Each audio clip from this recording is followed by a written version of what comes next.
Good morning everyone. ये class third की Hindi second की क्लास है, जिसमें हमने 2 लेसन पढ़ चुके हैं अभी तक। पार्ट 1 कविता प्रार्थना और पार्ट 2 समय का मूल्य, और उनके प्रश्न उत्तरों को भी मैंने आपको लिखवा दिया है। आई होप कि आप लोगों ने उसे अपनी कॉपी में लिख लिया होगा और याद भी किया होगा। तो पार्ट 3 है आपके सामने, सुनहरा पेड़। सुनहरा पेड़ ये एक कहानी है जिसके माध्यम से हम पेड़ पौधों के बारे में जानेंगे कि पेड़ पौधे हमारे लिए क्यों आवश्यक है, हमें पेड़ पौधों की देखभाल क्यों करनी चाहिए, बहुत कुछ। तो हम इसे देखते हैं। बुधना एक लकड़हारा था। वह अपनी पत्नी सुखिया के साथ माधोपुर गांव में रहता था। बुधना था तो लकड़हारा, किंतु पेड़ पौधों से उसे बड़ा लगाव था। उसने अपने बाग में तरह तरह के पेड़ पौधे लगा रखे थे। बुधना और सुखिया दोनों उन सबकी खूब देखभाल किया करते थे। बुधना को पेड़ काटना अच्छा नहीं लगता था, लेकिन पेट भरने के लिए उसे जंगलों से लकड़ियां काट कर लाना पड़ता था। उन लकड़ियों को बाजार में बेचकर जो पैसे मिलते, उसी में पति पत्नी गुजारा कर लेते थे। बुधना हमेशा पेड़ों की सूखी टहनियां ही काटा करता था। तो जैसा कि आपके सामने लेसन है, सुनहरा पेड़। बुधना एक लकड़हारा था, यानी लकड़ी काटने वाला, जो लकड़ी काटने का काम करते हैं, लकड़ियां जंगल से काट के लाके बाजार में बेचते, उन्हें लकड़हारा कहते हैं। वह अपनी पत्नी सुखिया के साथ माधोपुर गांव में रहता था।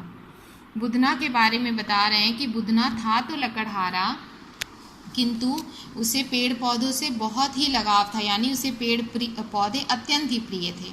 उसने अपने बाग में बहुत तरह के पेड़ पौधे लगा रखे थे। उसकी पत्नी और वो उन पेड़ पौधों की बहुत अच्छे से देखभाल किया करते थे।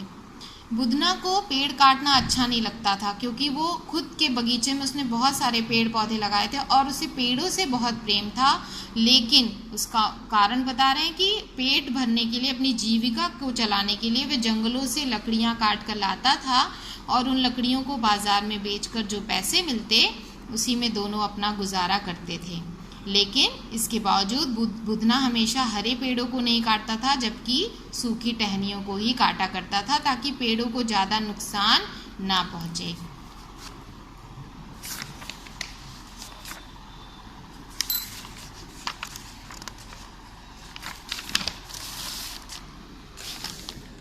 एक दिन बुधना जंगल में लकड़ी काट रहा था। अचानक उसकी दृष्टि एक सुनहरे पेड़ पर पड़ी। वैसे तो पेड़ छोटा था, लेकिन इतना सुंदर दिख रहा था मानो अब बोल पड़ेगा। पेड़ को देखते ही बुधना के हाथ रुक गए। वह बुदबुदाया, काश यह पेड़ मेरे बाग में होता तो मैं इसकी खूब देखभाल करता, तब यह जल्दी बड़ा हो जाता। एक दिन की बात है, बुधना जंगल में लकड़ी काट रहा था। अचानक उसकी नज़र, उसकी दृष्टि जो है, वो एक सुनहरे गोल्डन कलर के ट्री पर पड़ी। वैसे तो वो पेड़ बहुत छोटा था, लेकिन इतना सुंदर दिखाई दे रहा था मानो कि बोल पड़ेगा।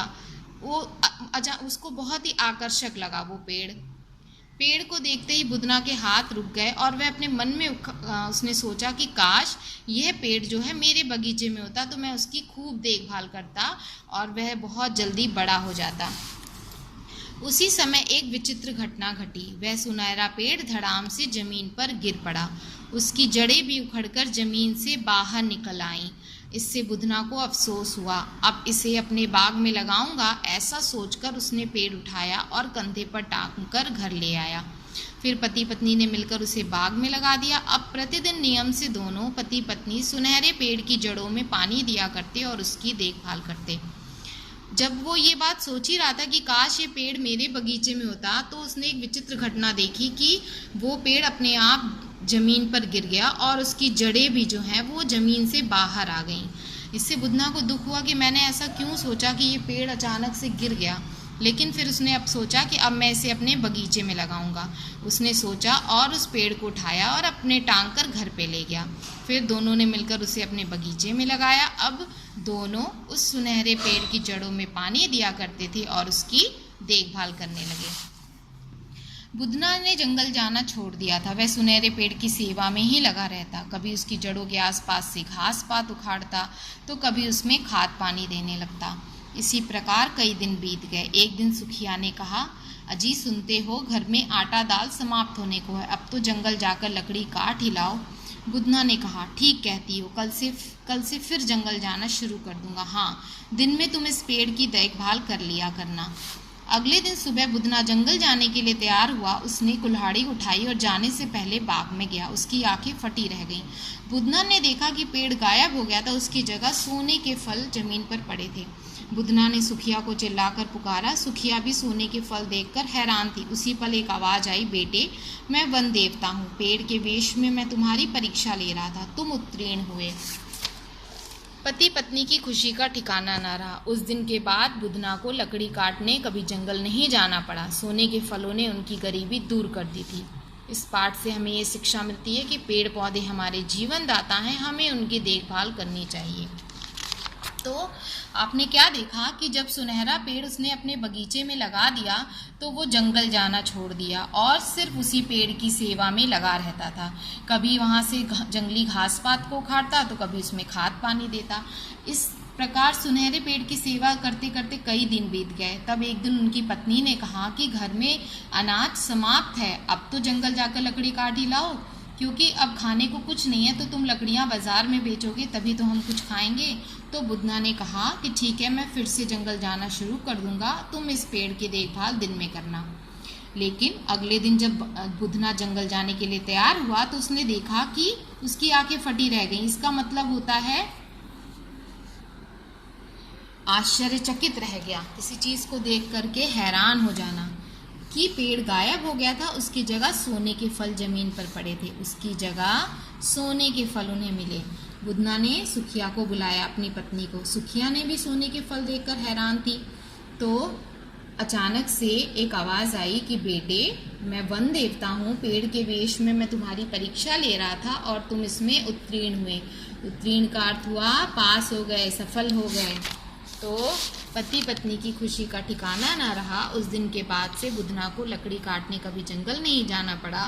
सोने के फलों ने उनकी गरीबी दूर कर दी। वो गरीब थे इसलिए वो लकड़ियाँ काटते थे। लेकिन इस कहानी में ये बात गौर करने लायक है कि बुधना गरीब होने के बावजूद भी ऐसे पेड़ की लकड़ियाँ काटता था जो कि सूखी थी, जो उसके काम की नहीं थी। इसीलिए हमें अपने आसपास के पेड़ पौधों का ख्याल रखना चाहिए और उनकी देखभाल करनी चाहिए, क्योंकि पेड़ पौधे हमें वापस यानी रिटर्न जो है, हम जो भी उन्हें दें या ना दें, फिर भी वो हमें सबसे महत्वपूर्ण चीज़ ऑक्सीजन देते हैं, लकड़ियाँ देते हैं, अनाज, मसाले, फर्नीचर, बहुत कुछ देते हैं। तो हमें अपने आसपास के पर्यावरण का ध्यान रखना चाहिए। अब इस पाठ से संबंधित अभ्यास कार्य को मैं कल आपको लिखवाऊंगी। Thank you.